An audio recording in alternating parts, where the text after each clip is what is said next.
Hello everyone, welcome back to another new mini blog. কাল থেকে আমার শরীরটা খুব একটা ভালো নয়।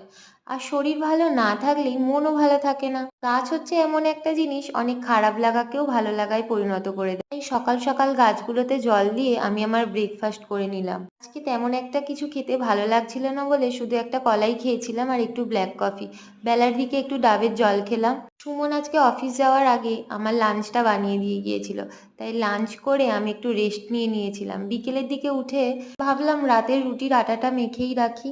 জানতে পারলে সুমন একটু রাগারাগি করবে, বলবে শরীর খারাপ কেন এইসব করেছিস।